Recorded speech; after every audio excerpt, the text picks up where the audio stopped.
पंजाबी में एक बहुत मशहूर कवि हुए, अवतार सिंह पाश। पाश के नाम से ज़्यादा मशहूर हुए वो। तो इनका परिचय मेरे साथ कराया मेरे एक मित्र ने, गुरजीत सिंह। तो पाश की एक कविता है जो मेरी सबसे प्यारी कविता है। कविता का शीर्षक है सबसे खतरनाक। तो इसे कहूंगा मैं अपने लिए, आप अपने लिए सुनिएगा। कवि कहता है, मेहनत की लूट सबसे खतरनाक नहीं होती। मेहनत की लूट सबसे खतरनाक नहीं होती। पुलिस की मार सबसे खतरनाक नहीं होती। गद्दारी और लोभ की मुट्ठी सबसे खतरनाक नहीं होती। बैठे बिठाए पकड़े जाना बुरा तो है। सहमी सी चुप में जकड़े जाना बुरा तो है। सबसे खतरनाक नहीं होता। कपट के शोर में सही होते हुए भी दब जाना बुरा तो है। किसी जुगनू की लौ में पड़ने लग जाना बुरा तो है। मुट्ठियां भींचकर बस वक्त निकाल देना बुरा तो है। सबसे खतरनाक नहीं होता। तो अगर ये सब चीजें सबसे खतरनाक नहीं है तो सबसे खतरनाक है क्या? वो कवि आगे कहता है।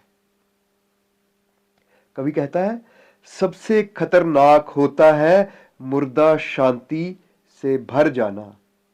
ना होना तड़प का सब सहन कर जाना। घर से निकलना काम पर और काम से लौटकर घर आना। सबसे खतरनाक होता है हमारे सपनों का मर जाना। हमारे सपनों का मर जाना। सबसे खतरनाक वो घड़ी होती है आपकी कलाई पर चलती हुई भी, जो आपकी नजर में रुकी होती है। सबसे खतरनाक वह आंख होती है जो सब कुछ देखती हुई भी जमी बर्फ होती है। जिसकी नजर दुनिया को मोहब्बत से चूमना भूल जाती है। जो चीजों से उठती अंधेपन की भाप पर ढुलक जाती है। जो रोजमर्रा के क्रम को पीती हुई एक लक्ष्यहीन दोहराव के उलटफेर में खो जाती है।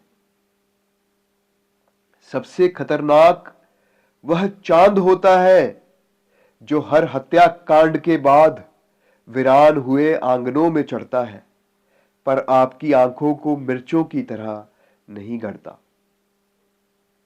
सबसे खतरनाक वह गीत होता है आपके कानों तक पहुंचने के लिए जो मरसिए पड़ता है। आतंकित लोगों के दरवाजों पर जो गुंडों की तरह अकड़ता है। सबसे खतरनाक वह रात होती है जो जिंदा रूह के आसमानों पर ढलती है। जिसमें सिर्फ उल्लू बोलते और हुआ हुआ करते गीदड़ हमेशा के अंधेरे बंद दरवाजों चौगाठों पर चिपक जाते हैं।